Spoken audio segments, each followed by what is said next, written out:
بسم الله الرحمن الرحیم. سلام و درود خدمت دوستان عزیز. انشالله که حالتون خوب باشه، سلامت باشین، در پناه خداوند باشین انشالله. خب دوستان، سوالاتی که پرسیده بودید، بریم سر وقت سوالات.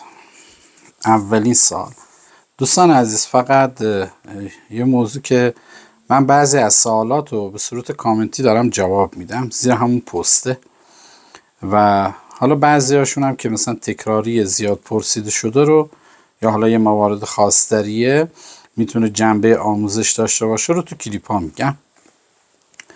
حالا هر مقدار شد توی کلیپ ها میگم کلا و دست همگی هم درد نکنه. ممنون که هستید. بریم سر وقت سوالات. اولین سوال. سلام استاد. سلام علیکم. من چندین باری سوال پرسیدم و خب بریم تا خواهش میکنم جواب بدین. مسئله حیاتی داره برای من.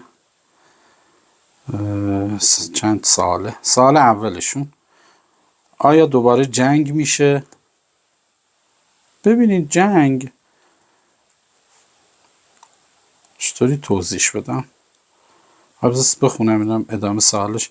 آیا دوباره جنگ میشه؟ خیلی از دوستان هستن که در دنیای مجازی و یوتیوب، اینستا، تلگرام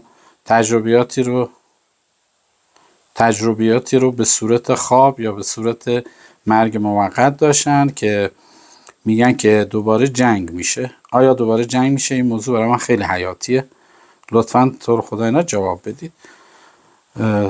ببین در مورد جنگ که حالا دوباره ما مثلا جنگ میشه یا نمیشه، خب یک جنگ جهانی در پیش هست. خب جنگ جهانی هم وقتی میشه همه کشورها به هر حال درگیر میشن تو این قضیه، ولی این که بگیم جنگی که مثلا فقط با خود ایران باشه نشونه هاش نیست. ببین ما از آینده نمیتونیم بگیم خب، و خیلی چیزا هم تغییر میکنه. مثلا وقتی مردم دعا میکنن، خب خیلی دعاها، خیلی قرآنایی که میخونن، خیلی کارهای خیری که انجام میدن، وقتی این کارها رو انجام میدن یه ملتی 100% خیلی بلاها از روشون ورداشته میشه. این موضوع خیلی مهمیه. حتی اگر چندین بارم حالا تو برون فکنی کسایی دیده باشن یا مثلا مرگ موقت داشتن، تجربه‌ای داشتن، اینا تغییر میکنه خیلیاش. اینا همش به لطف خداونده و دست خود مردم. اگر مثلا اون دعاهایی که میکنن و اینا، این مسئله تغییر کننده است. یه نکته بگم، خب خیلیا مثلا تجربه‌ای که داشتن فکر میکردن همون جنگ اولیه که اتفاق افتاد، همه فکر میکردن اونه، در صورتی که مثلا چیزایی که توی حالا تجربیاتشون گفتن با این جنگ اولی همخونی نداشته. مثلا یکی بود که من فیلمشو دیدم، هم فکر کنم چند روز پیشم فیلمشو دیدم توی اینستا، یه تیکشو دیدم، میگفت که یه شخصی مثلا از خراسان میاد، دیده بوده که داره حمله میکنه و مردم باش می جنگن و اینا. خب ببینین این مسائل الان اگر بخواد اتفاقا بیفته الان اتفاق نمیفته یا شاید هم هیچ وقت اتفاق نیفته. خب اینجوری نیست که یه نفر ورود کنه از اون بره کشور بیاد، از این بره کشور همه رو بزنه و بره جلو. اینطوری نیست اصلا.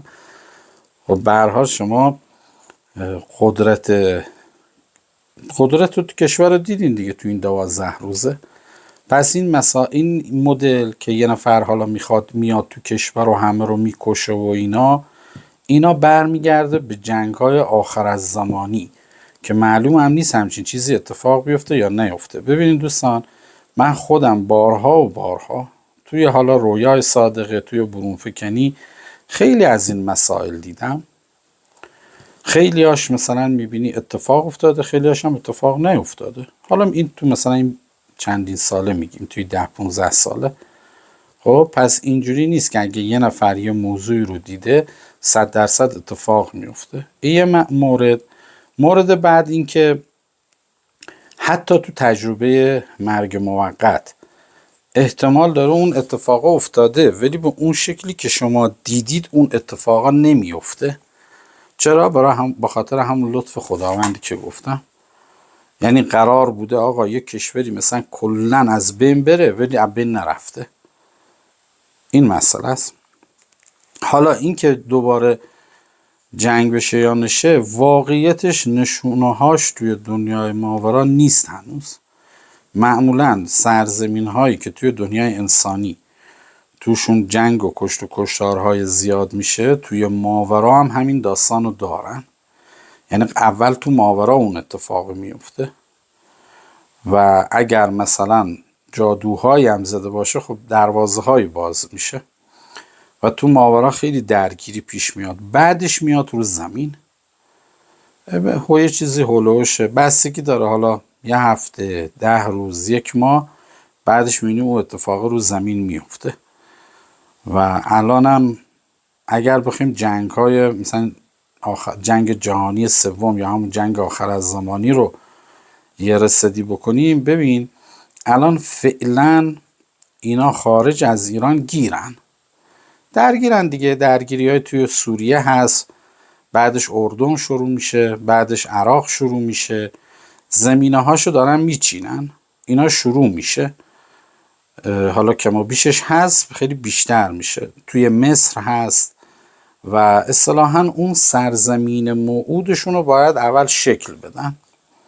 از سرزمین موعودشون که تقریبا یه جورایی حالا بگیم دستشون افتاد یا مطمئن باشن دیگه تو دستشونه، بعدش پلنای دیگه است. و حالا میگیم آقا اگه بخواد، ببینید ایران 2 تا جنگ داره خب و دوران طلایی هم داره. حالا اون جنگ دوم احتمال خیلی قوی میفته بعد از دوران طلایی ایران. تنش هست، تنش وجود داره، احتمال داره مثلا حتی این چیزی که تو کواکب نشون میده، احتمال داره مثلا آخرای شهریور اوایل مهر ماه تنشای به وجود بیاد و بیشتر این تنشا داخله، بیرون نیست. خب احتمال داره به وجود بیاد، احتمال هم داره به وجود نیاد. اینا همش یه تفسیره، نمیتونیم با اطمینان کامل بگیم.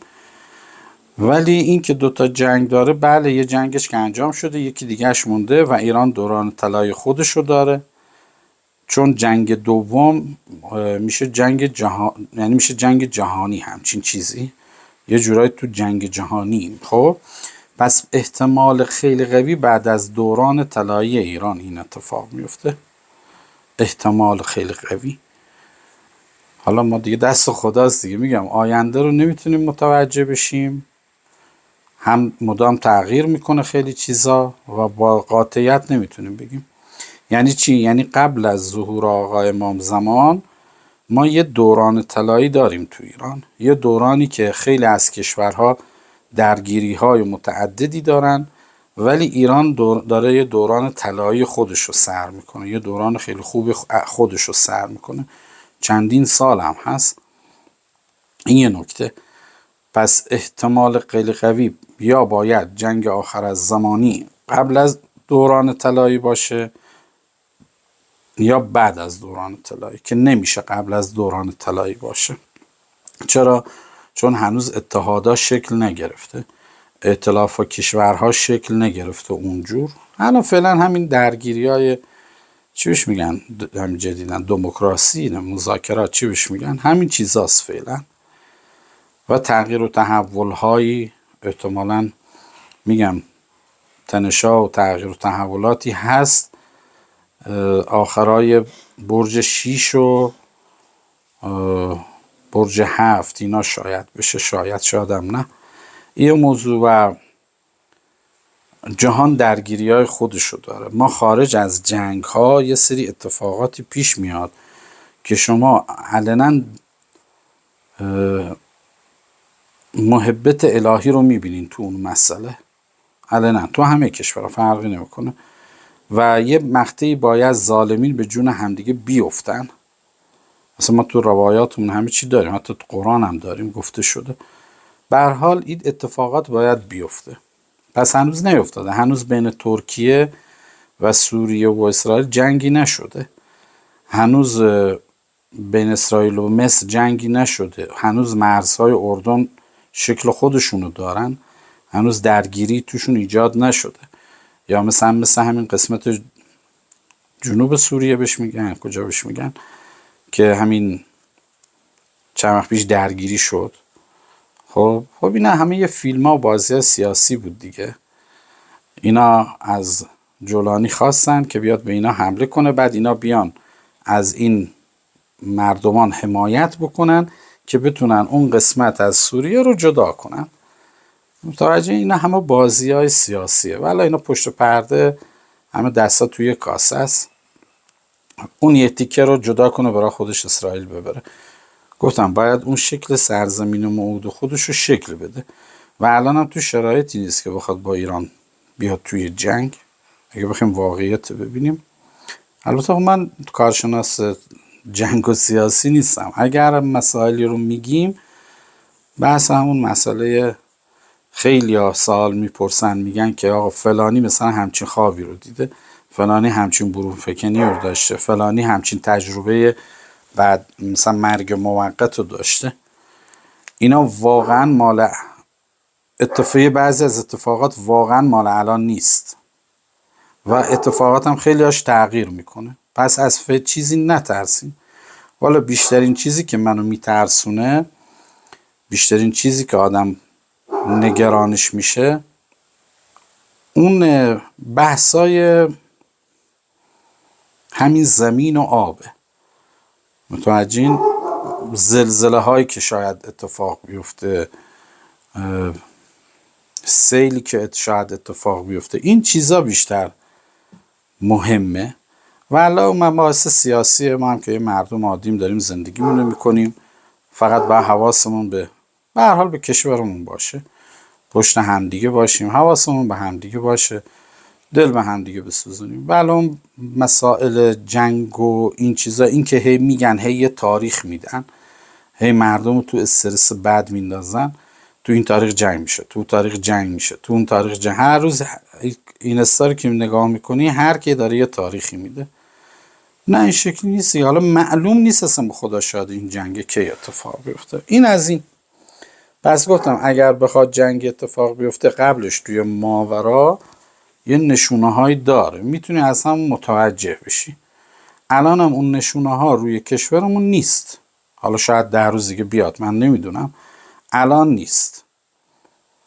برون فکنی هم اصلا کلا فرق میکنه. تو برون فکنی شما احتمال داره تو لایه موازی رو دیدی، یکی از لایه های موازی رو داری میبینی، شاید اونجا اون اتفاق افتاده، اینجا این اتفاق نیفته.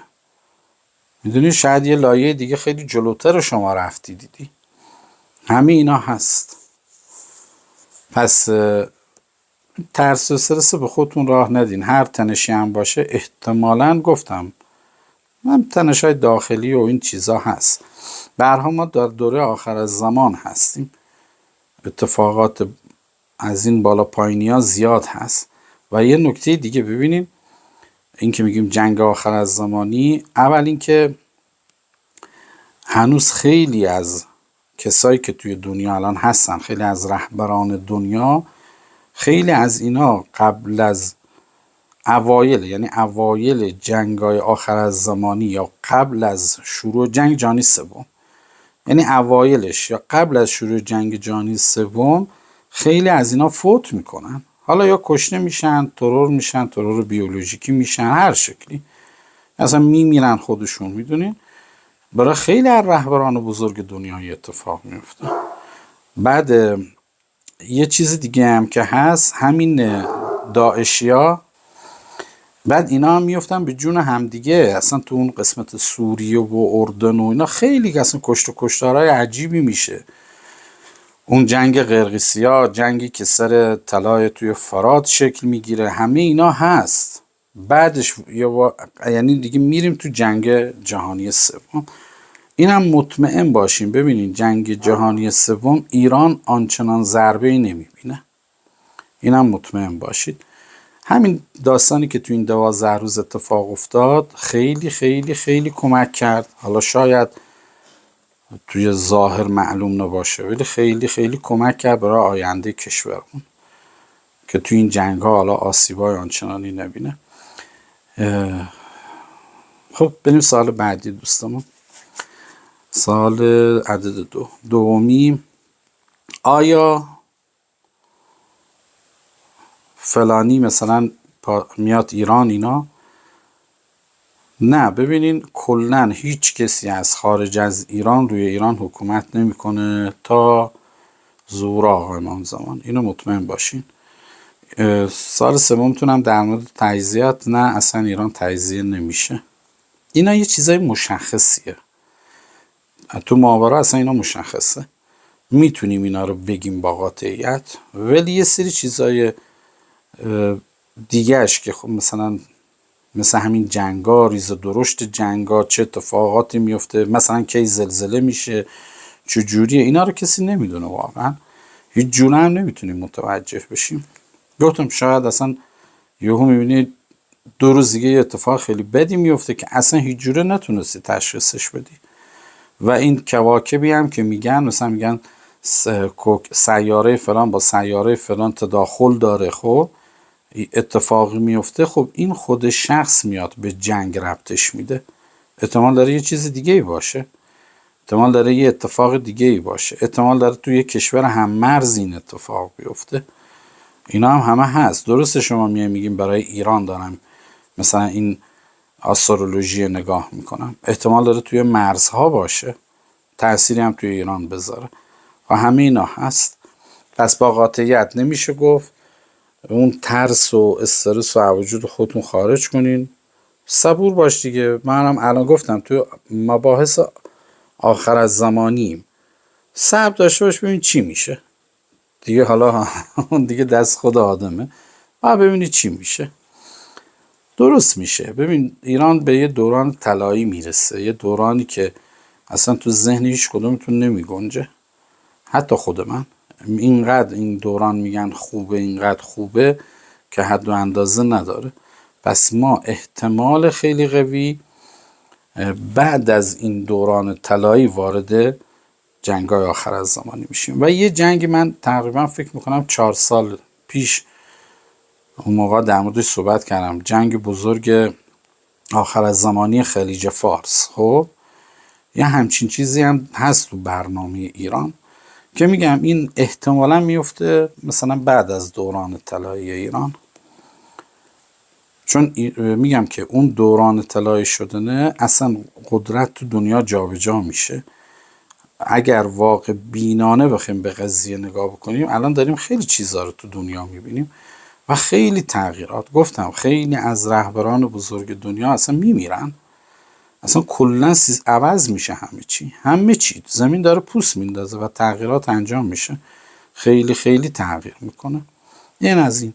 سعی کنیم برای همدیگه دعا کنیم، همیشه برای فرج و ظهور آقا امام زمان دعا کنیم، خیلی خیلی مهمه، خدا شاهده خیلی مهمه.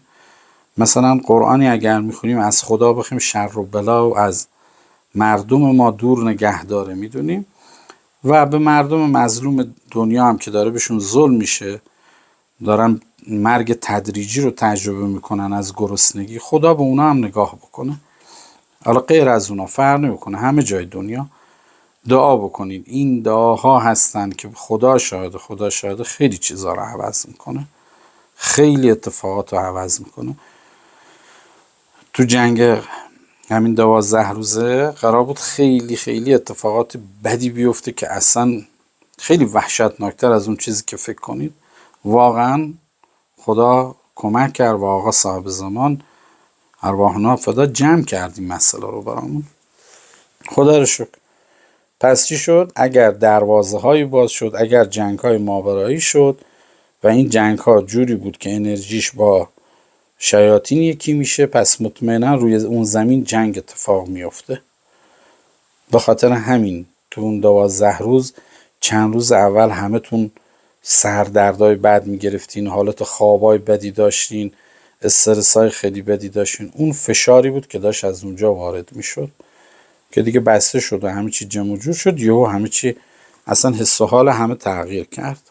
این از این نکته. خب بریم سوال بعدی. سلام علیکم. سلام استاد، خسته نباشین. پس چی شد دوستان؟ ببینید جنگای آخر از زمانی یه زمین سازی هایی داره و چیز اینم بگم بهتون، من اینا رو 4 سال پیش یک بار گفتم قبلا. جنگ جهانی سوم اتفاق میفته، تأثیراتی روی ایران نداره.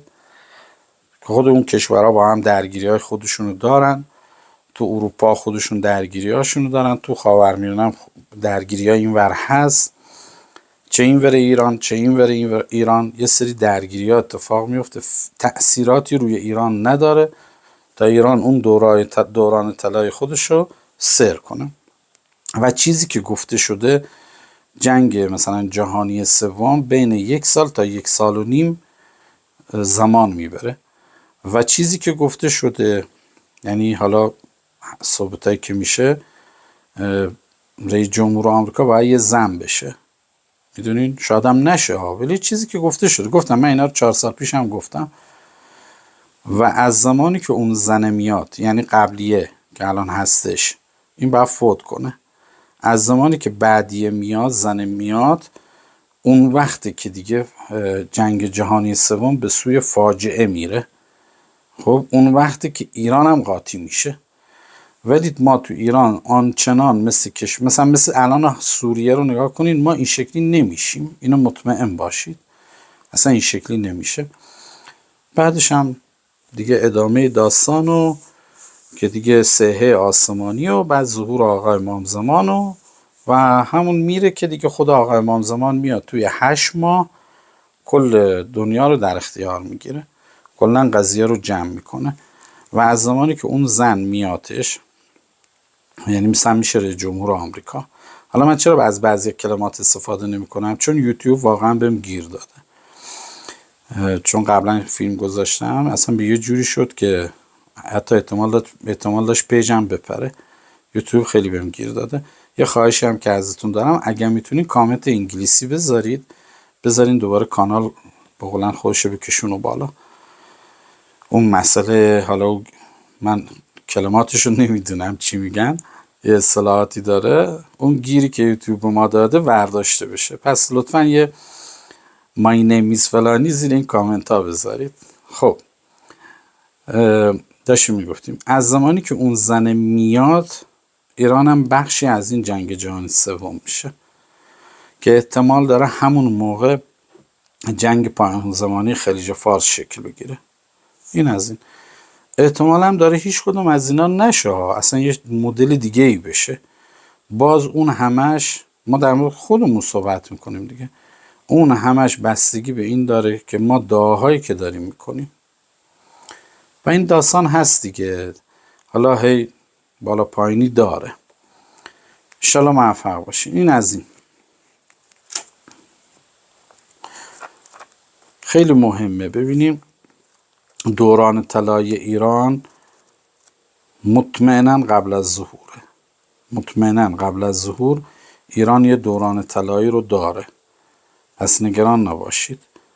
بعدشه که دوباره یه سری اتفاقات میفته. گفتم اون زن میاتش رو کار و خیلی از رهبرها دنیا میمیرن، خیلی از کشورها زیر آب میرن، بخش زیادشون زلزله داغونشون میکنه، خیلی درگیری ها اتفاق میفته، خیلی از کشورها تجزیه میشن. بعد که ما ورود میکنیم تو این داستانا، تنشایی رو داریم، نه که نداریم، غیر ممکنه، این چیزا هست. ولی حالا انشالله که خدا کمکمون کنه تا پایانش درست بریم. هرچی که هست، هرچی که قرار پیش بیاد، مردم حالشون خوب باشه، مردم طورشون نشه انشالله. خب سال بعدی. سلام استاد. سلام، خسته نباشید. من این سالو چندین بار پرسیدم بهم جواب ندادین استاد. من توی خواب هر وقت رویاهای صادقه میبینم، شب هست یا مثل دم صبح هوا گرگومیش باشه. تا حالا نشده هوا رو روز ببینم. و کلا دنیای ماورا این شکلیه. دنیای ماورا گرگومیشه، اصلا روشن نیست. یه بخشای رو تو برون فکنی که تو دنیای انسانی باشی میتونی روز رو ببینی، هوای همون موقع رو ببینی. یه بخشایی هم داریم که اونا اصطلاحاً چطوری بگم، بالای هوا بهش میگن، موجوداتی که از جنس هوا هستن. شاید اون قسمت رو بتونی مثلا روز ببینی، ولی کلن دنیای ماورا همون گرگومیشی که میگی، مثل هوا مهتابی باشه این شکلی، همش همونه. بخشایی هم که به خاطر همین میگن عمق تاریکی، یه جاهایی میبینی خیلی تاریکه، یه جایی میبینی که اصلا اینقدر تاریکه حتی تو برون فکنی خودتون نمیبینی، فقط یه حسه. خب این اصلا کلا خود دنیا ماورا اینه. استاد من چندین بار خواب دیدم که من این سال بعدیه. سلام علیکم. سلام، خسته نباشه استاد. من چندین بار در خواب هام رویاهای صادقه دارم. توی رویای صادقه هم هر کاری رو میتونم انجام بدم، حتی میتونم خیلی وسایل رو جابجا کنم. در رویای صادقه هم میتونم با هر موجودی در بیفتم، با هر موجودی دعوا بکنم، از بینش ببرم. اینقدر قدرت دارم که حتی میتونم یه کامیون رو جابجا بکنم. یعنی منظور تو هم رویاته. ولی متاسفانه به من اجازه برون فکنی داده نمیشه. یعنی چی به اجازه برون فکنی داده نمیشه؟ و هر کاری میکنم نمیتونم برون فکنی کنم. برون فکنی آگاهانه، همین خوابی که داری میبینی خودش یک نوع برون فکنیه. خب ولی حالا همون رویای صادقه یا رویای سفید، نمیدونم خواب سفید، تقریبا اونه. ببین این نکته که خیلی ها بهش توجه نمیکنن همینه که الان این دوستمون گفتن. شما وقتی در رویاهات موجودات زیادی رو بزنی، اذیت کنی، حتی بهشون توهین بکنی، بله بهت اجازه برون فکنی داده نمیشه. چرا؟ میگن این شخص خطرناکه، احتمال داره بتونه برون فکنی بکنه، جنگی رو توی دنیای ماورا راه بندازه. و دنیای ماورا فکر نکنین جمعیتشون به اندازه جمعیت ما انسان هاست. 20 برابر 30 برابر از ما انسان ها جمعیتشون بیشتره، خیلی زیادن. خب اصلا یه گونه هایی هستن شما با 40 سال تجربه شاید برای اولین بار اون گونه رو ببینید. پس این نکته خیلی مهمیه که خیلی ها بهش توجه نمی کنن.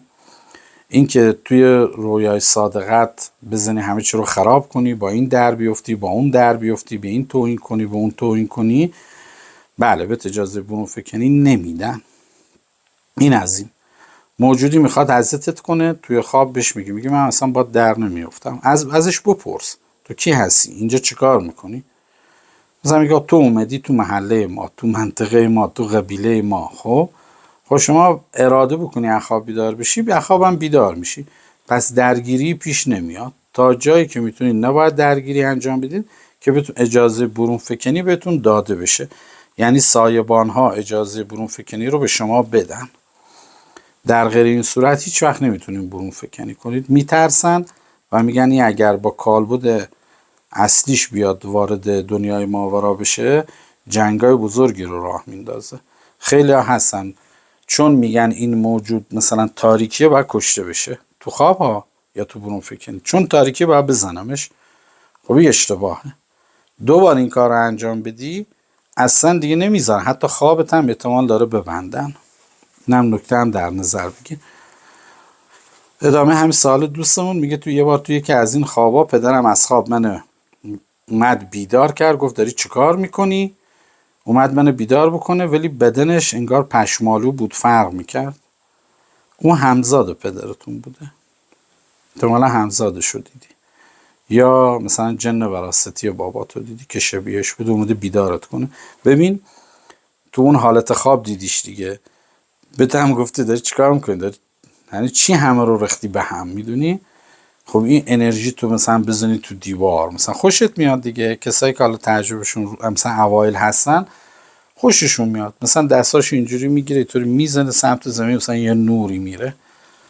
طبیعیه او اوایل برای شخص یکم لذت بخشه، ولی نباید زیاد تکرار بشه. باید سعی کنی اون متانت، اون مهربونی، اون بهت اعتماد بکنن، اون وقت میتونی برون فکنی کنی. برون فکنی هم باز میگم اگه آگاهانه باشه باید جسم تو ببینی. سوال بعدی. سلام استاد، خسته نباشید. اینم خب هوای گرگومیش خوابی میبینی؟ بله گرگومیش کلا تو دنیای ماوراه، ادامه سوالشون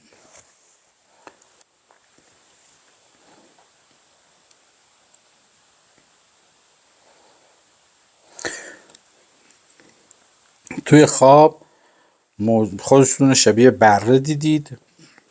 متن خیلی طولانیه، من کلی میگمش.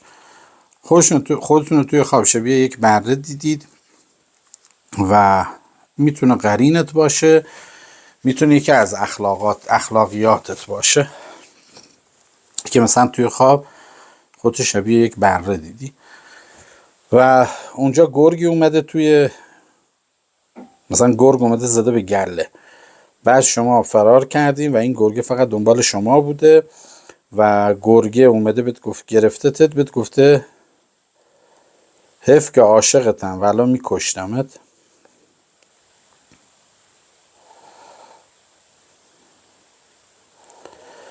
خب این ببین ناکن بستگی داره، چون اونجا شبیه بره بودی، بستگی داره. میتونه یک تفکر باشه، میتونه جن عاشق باشه، اینم هست.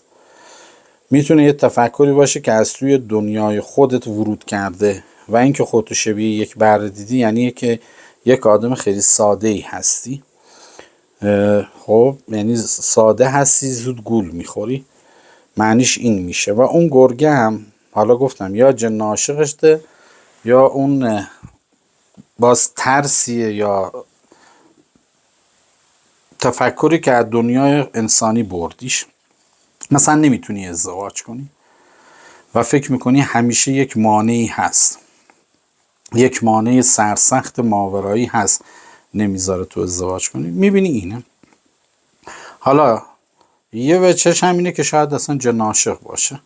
خب ادامه صحبتتون من خلاصه میگم ایشون خیلی طولانیه متنت. یک بارم خواب دیدی که یه خانومی در خواب بهت گفته تو دیگه میخوام خواستگاری کنم برای پسرم و شما دیگه نامزد نداری و دعا هم نداری، میخوام خواستگاریت کنم برای پسرم. خب بهت گفته نامزد نداری میخوام خواستگاریت کنم، پس اون گرگه میشه جن عاشق. خب احتمالا یه پاکسازی انجام دادی، اون محو شده، کلا از بین رفته، یه خواستگار دیگه پیدا کردی. هرز بذار، هرز حتما با خودت بذار، سنگ نمک و سنگ زاج زیر سرت بذار. خب توی خوابم که شما گفتیم بهش نه به اون خانم.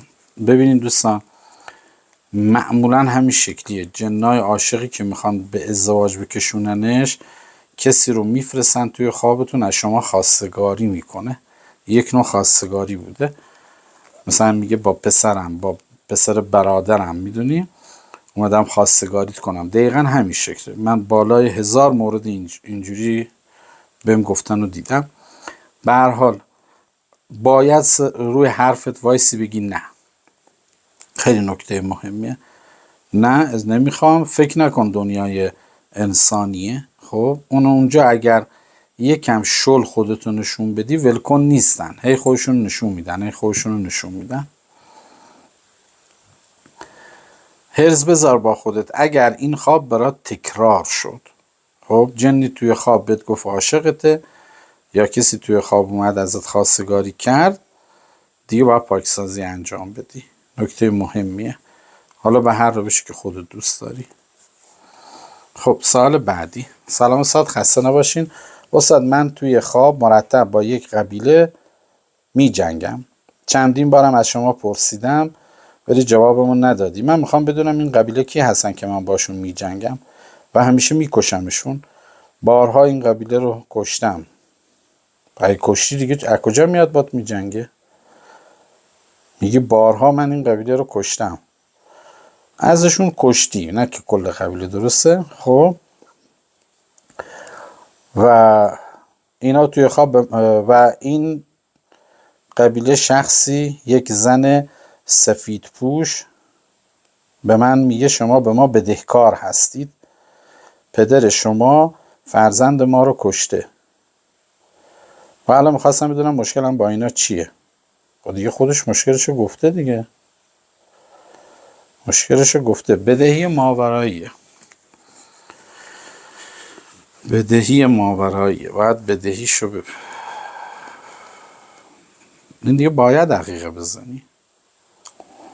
وقتی اینقدر گیر هستن و اذیت میکنن باید دقیقه بزنی و 100% هم تو زندگی تأثیراتشو دیدی.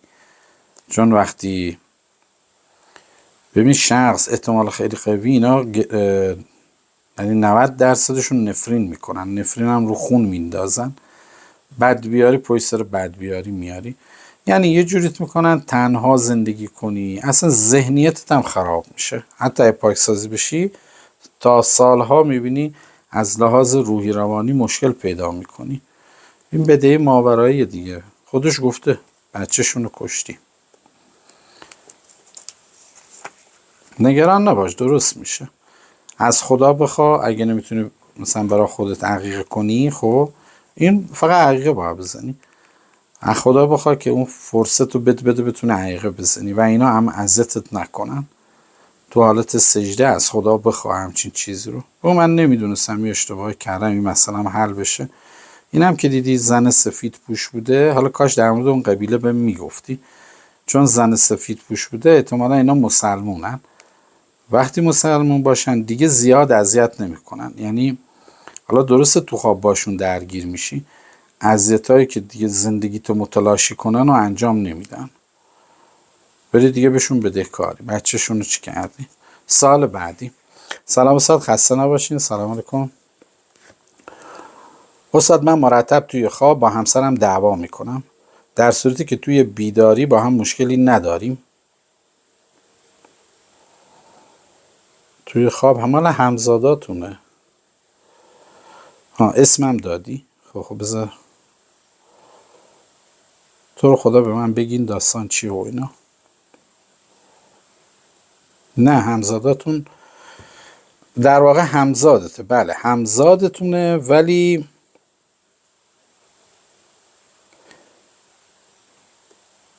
شما در ظاهر مشکل ندارید ولی در افکارتون با هم خیلی مشکل دارین.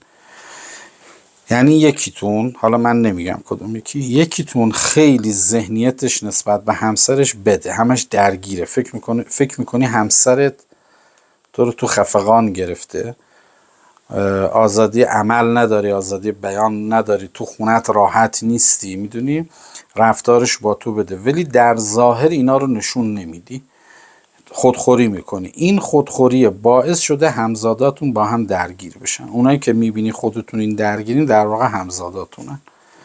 درگیری پیش بیاد باید ببینین اصلا کلا زن و شوهر وقتی مشکلی با هم دارید با هم حرف بزنید، بگین، چیزی رو تو وجود خودتون نریزید، مشکلتو بگو آقا این اخلاقت منو اذیت میکنه، اون فلان میکنه.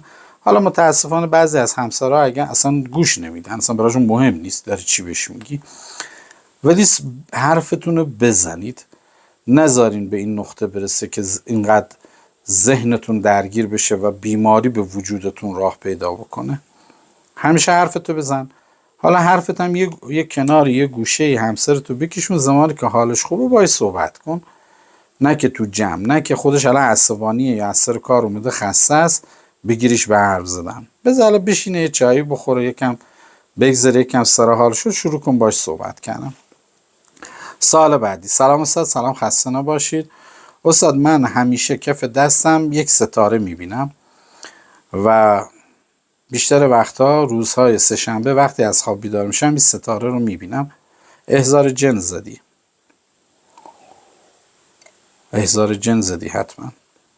خب سه‌شنبه بیشتر وقتا که از خواب بیدار میشم سه‌شنبه ها این ستاره رو کف دستم میبینم و تا ظهرها این ستاره محو میشه. من قبلا در عرفان حلقه بود، در گروه عرفان حلقه بودم و خیلی کار انجام دادم. مدتی هم پیش یک دعانویس شاگردی کردم. برای اون دعانویسه همون احضار جن زدی. اون ستاره که میبینی کف دستت احضار جن بدی زدی. با اون ستاره باید معلوم باشه ها، نه که مثلا فکر کنی یکی دیگه نشونش بدی، باید ببینتش. احضار جن زدی، خودت هم گفتی پیش یه دعانویس هم بودی و ابزاری رو که داشتی میچیدی دستت دستکش نبوده، یعنی با دست خودت انجام میدادی، نشون افتاده رود، این نشونه که کف دستت انداختن برات، بعد باطل بشه. یکی از این روش آبقرآنی باطل 3 رو انجام بده، انشالله خوب میشی، یا اینکه حقیقی بده، یا هرچی خودت دوست داری. ولی چون ببین اول انصراف نامه رو باید بخونی، انصراف از احضار جنی که انجام دادی رو باید بخونی، حتما این کارو بکنی، بعد چه روز درمان آبقرآنی برای خودت انجام بده. احتمال خیلی زیادم اذیت میشی، اینو مطمئن باش. اگر تو خونه خودت که الان اونجا داری زندگی میکنی این احضار رو انجام دادی، بعد خونت هم عوض بکنی. 100% هم ستاره کشیدی که ستاره افتاده، حالا یا ستاره رو زمین کشیدی یا رو اون دعایی می نویسن می سوزونن رو اون ستاره کشیدی. سوال بعدی. سلام سلام، خسته نباشین استاد، من مرتب مورچه بهم میزنه در صورتی که توی خونه هیچ کس از افراد خانواده این مورچه ها دورشون نمیرن، مورچه زرد. آره ببین آیا من تلس شدم و اینا که بله بعضی ها هستن، ما یه سری تلسمات داریم، تلسمات دفنی هستن. خب به صورت اتفاقی تلسمی رو که دفن میکنن، مثلا لونه مورچه پیششه، به صورت اتفاقی. دعا و تلسمی این شکلی نیست که بخوای مورچه بندازی به جون کسی، نه. خب قبلا گفتم تو دنیای ماورا همین موجوداتی که ما داریم همونا در ماورا هم هستن. این مورچه مثلا باید امتحان کنی، یکی این که باقی افراد خانواده مورچه نباید سمتشون بره، دومی که جابجا که میشی. من خودم پارسال بود فکر کنم، یکی همین آقایون برای من یه دعایی زده بود، هر جا میخوابیدم مورچه رو گردنم میومد، هر جا، اصلا فرق نمیکنم، مثلا از این بره خونه میرفتم اون بره خونه میخوابیدم، یه اتفاق برام میافتاد. بله این یه نوع تلسم نزدیک لونه مورچه دفن شده یا تو لونه مورچه دفن شده، باعث میشه یه اتفاق بیفته که معمولا تلسمات بازگشت، محبت، یا تلسم زبونبند، یا تلسم آوارگی، یعنی مثلا شخص آوارش بکنن. این 3 مدل، این 4 مدل تلسم باعث این مورچه میشه. حالا درمانش چیه؟ همون غسل قرآنی، سوره طه رو بخون رو آب و گلاب، غسل بکن. اگه بتونی 3 روز انجام بدی عالیه. و تو خونه خودت، خب تو خونت حتما یه تیکه نون، مثلا یه تیکه نونی قدی بردار، خب رو این نونه 70 بار اینطوری بگیرش، 70 بار بگو بسم الله الرحمن الرحیم انه من سلیمان و انه بسم الله الرحمن الرحیم، بسم الله الرحمن الرحیم انه من سلیمان انه من سلیمان و انه بسم الله الرحمن الرحیم. اینه هی میگی، خب 70 بار. بعد در انتها میگی مورچه هایی که هستن که دور بر من میای، این تیکه نون برای شماست و قسمتون میدم به خداوند بزرگ مرتبه و حضرت سلیمان بن داوود که دیگه دوربر من نیان و از این خونه برید. یه گوشه مثلا تو خونه‌ات یه کوچولو میریزی که اینا بخورن، حالا اگه حیات داری مثلا زیر درختی جایی میریزی. این کاری که انجام بدی مورچه ها دیگه اصلا کلا نمیاد. ولی اون غسل سوره طه رو حتما نیازه. این از این. یه سوره بقره هم تو خونه پخش کن. با غسل دعاها رو باطل میکنی، با این نونی که میذاری مورچه ها رو میفرستی برن.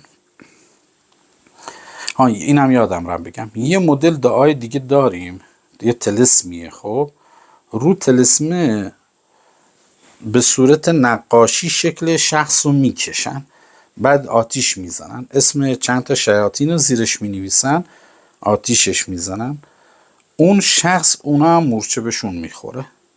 این دوده، حالت دود رو حاله بدن شخص میشینه، این مورچه ها رو هم جذب میکنه. این هم داریم، اینو یادم را بگم. دیدیم بعضی پیش از این دعانویسا میری مثلا یه کاغذ میگیره برات یه چیزایی مینویسه، آتیشش میزنه، میگیره زیر پات دودت میده. از این کارا نکنید. حالت حاله بدن درگیر میشه.